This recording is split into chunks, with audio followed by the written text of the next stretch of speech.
Well, good afternoon et bonjour tout le monde. C'est un grand plaisir pour moi d'être ici avec vous cet après-midi. I am very pleased to be joining you from the traditional territory of the Algonquin Anishinaabe people. And I want to start also by thanking Yuri and everyone at the Conference of Defense Associations Institute for organizing this incredible conference on security and defense. Let's give them a hand.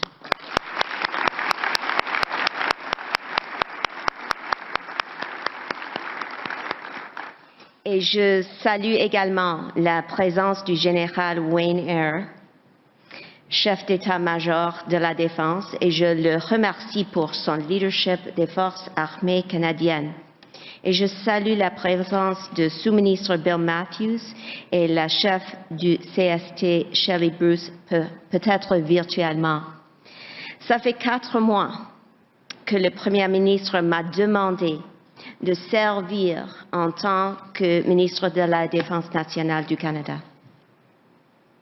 I have not, and I will not, take a single day for granted.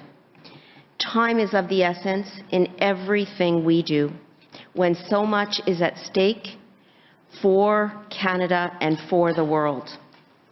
We are facing the greatest threat to international peace and stability since the end of the Second World War. Russia's ongoing attack against Ukraine is also an attack on the rules-based international order.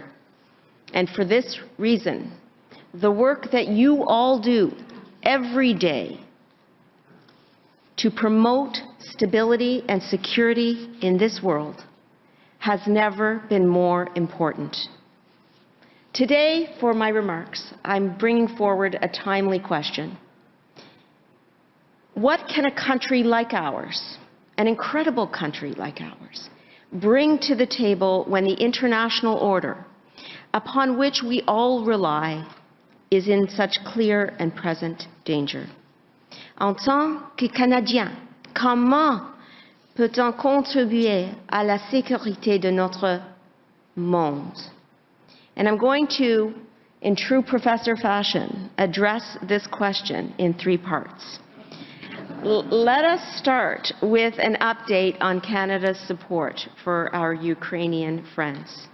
We will then move to review Canada's contributions to address security challenges around the globe, including here in North America, in the Euro-Atlantic region, and in the Indo-Pacific. And finally, I will turn to discuss the importance of building a strong, healthy, modern military that can indeed meet the security challenges that I've laid out above. Ukraine.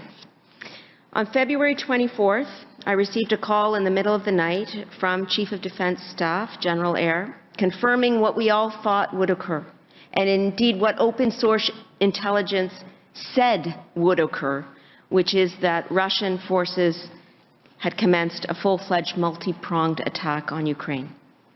For many years, Vladimir Putin has sought to rewrite history and to redraw maps to deny Ukraine's right to exist.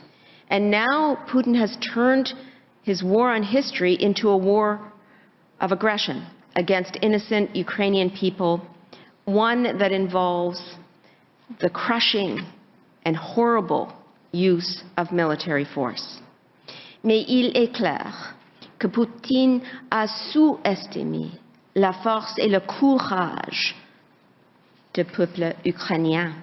Ukrainians have bravely fought Russia's attack at every step. And I want to be clear, Canada stands with them, and we are here to help.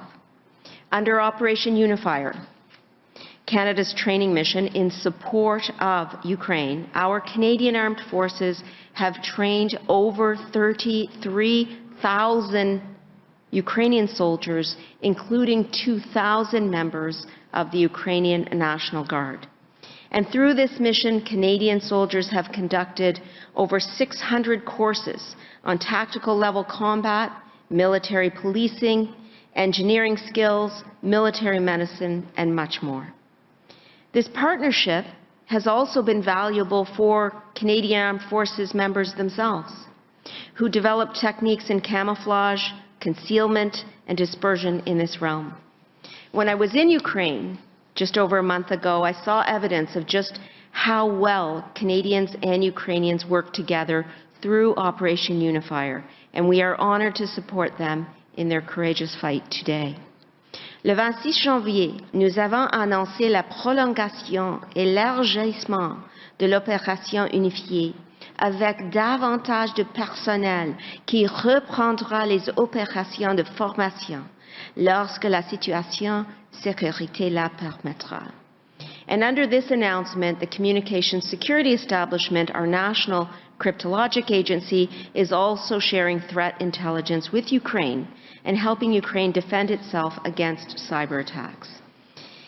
In February, Canada donated $7.8 million in lethal aid to Ukraine, including machine guns, pistols, carbines, rifles, and 1.5 million rounds of ammunition, all of which arrived on the ground before Russia commenced its attack.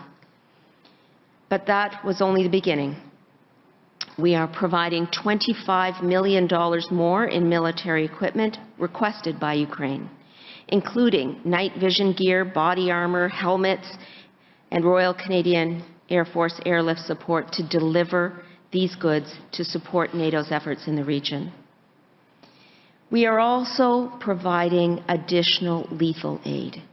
100 Carl Gustav anti-tank weapon systems, 2,000 rockets, 600 fragmentation vests, 4,500 M72 rocket launchers, up to 7,500 hand grenades, and $1 million in funding for modern satellite imagery to help Ukrainian friends track the movement of Russian forces. And just this week, we announced an additional $50 million in military aid to purchase cameras for military drones. And in response to all of this support, my friend and counterpart, Ukrainian Defense Minister Alexei Reznikov, has thanked us time and time again, saying that real friends are known by deeds, and Canada is one of them. And I am in almost daily contact with Minister Reznikov, and today he told me, we will win, and I will see you again.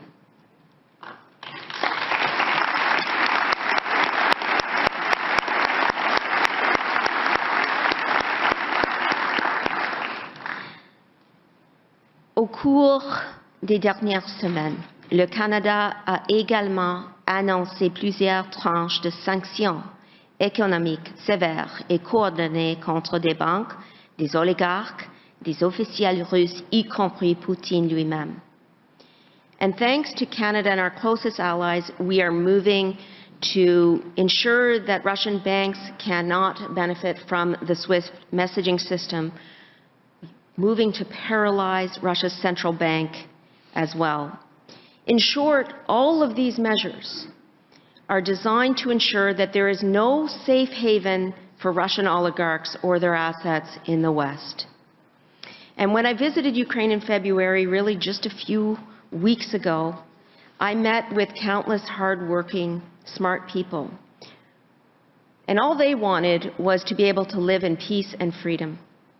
And it is our moral obligation to stand with Ukrainians, and we will leave no stone unturned in our effort to support them. Moving now to the broader security environment, NATO, Norad, and global stability. We have to recognize that this war in Ukraine presents consequences for our multilateral partnership and for the rules-based international order. And I want to focus briefly on North America, NATO, and the Indo-Pacific.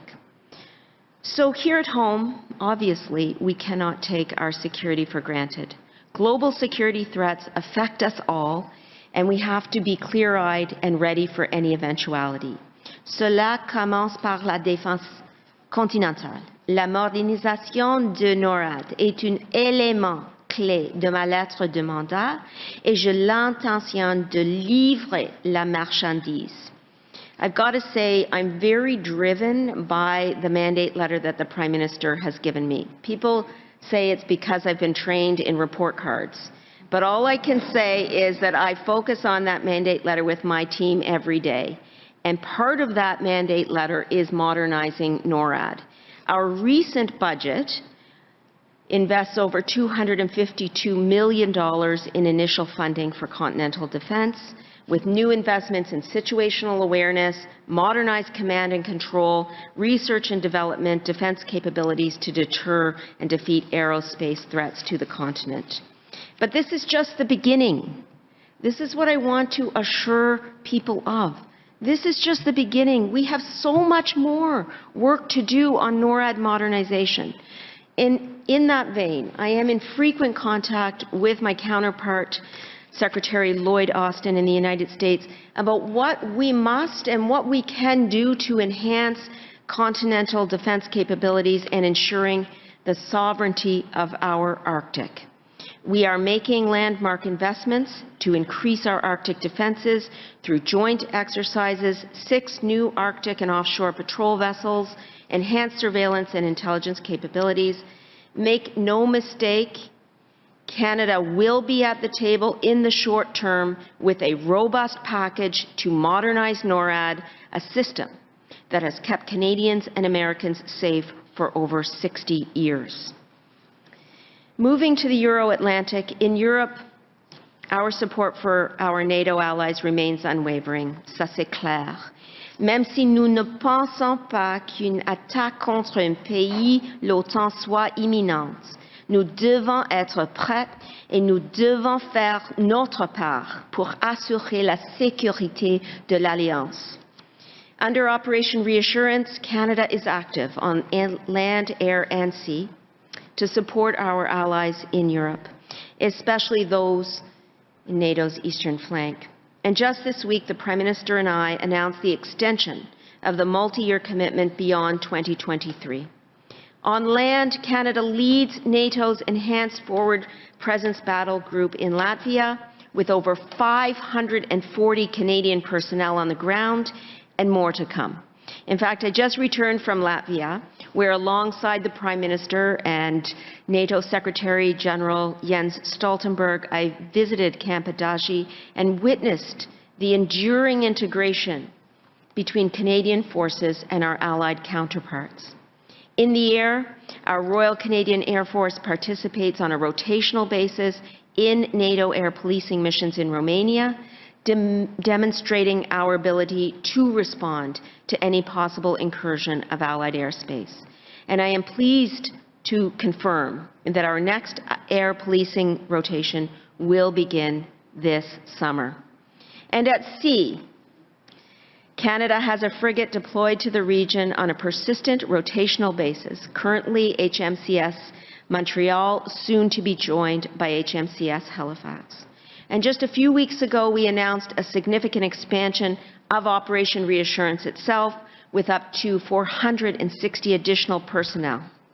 We will deploy an artillery battery and electronic warfare to the battle group in Latvia, a second frigate with a helicopter to NATO's maritime forces, and a CP-140 maritime patrol aircraft under NATO command. We've also have announced 3,400 force Armée Canadienne membres to be ready in case they receive the call from NATO. And we will continue to work with NATO to prepare for non-conventional threats, including in cyberspace. In short, our commitment to the security of our NATO allies is steadfast and unwavering.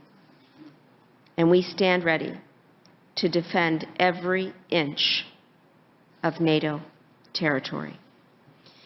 Moving now to the Indo-Pacific, what this crisis has demonstrated more than ever is that Europe is not the only fault line in the global security environment at the current time.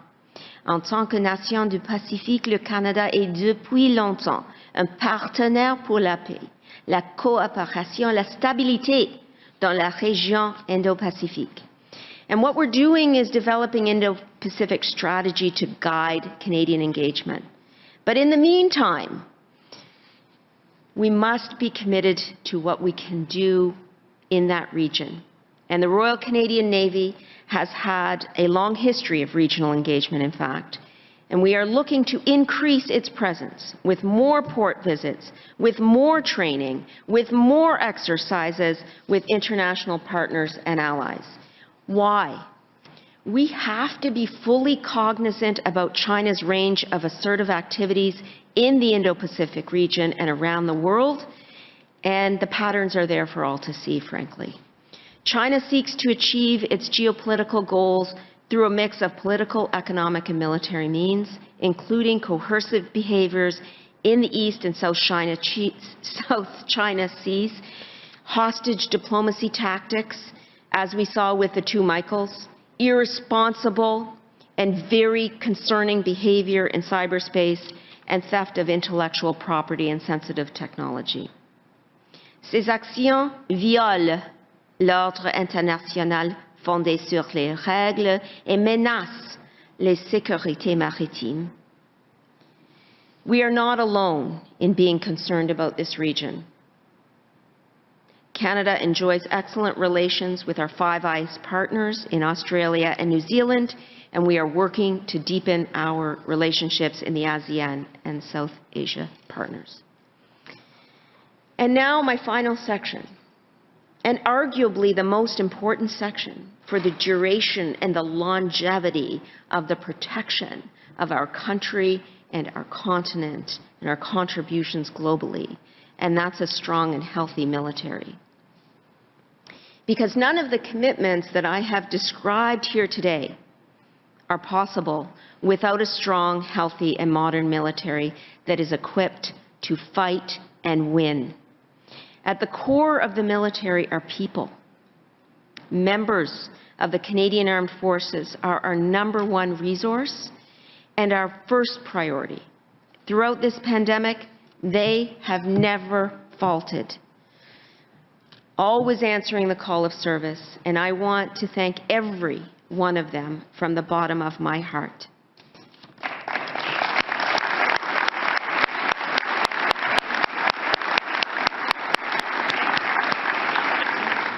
Merci à vous tous, et je continuerai à me battre pour vous chaque jour. Ça, c'est ma responsabilité. Ça, c'est mon emploi. Ça, c'est très important pour nous, pour moi, pour notre équipe, pour notre gouvernement et pour notre pays aussi.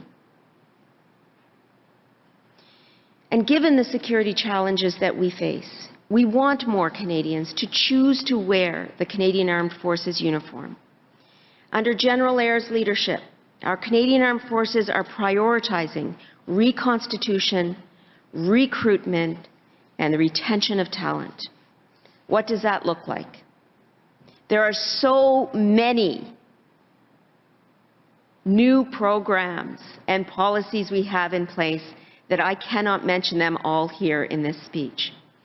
But I will give you a taste of some of the things we have announced and we are working on. Last week, we launched our Total Health and Wellness Strategy. Through this strategy, we are investing nearly $1 billion to enhance health and wellness programs for our Canadian Armed Forces members, military families, civilian employees who are ill or injured, and who face difficult family circumstances on long deployment far from home. And General Eyre received a question on this yesterday. What about mental health? And I want to assure you and Canadians that mental health is top of our priority agenda for our Canadian Armed Forces. Moving on, I've met recently again with members of the Ministers' Advisory Panel on Systemic Racism and Discrimination to receive their final report about how we can build a more inclusive institution, an institution that welcomes everyone, that attracts talent from all segments of Canadian society, and that looks like Canada itself. And as our members work to keep Canadians safe, they must never be endangered by their own colleagues. La Lieutenant Générale Jenny Carignan, ici, devant moi, aujourd'hui, notre chef de conduite professionnelle et culture, a consulté avec des milliers de membres des forces armées afin d'entendre des voix diverses et de déterminer les prochaines étapes pour la culture de l'institution. Merci beaucoup, Jenny.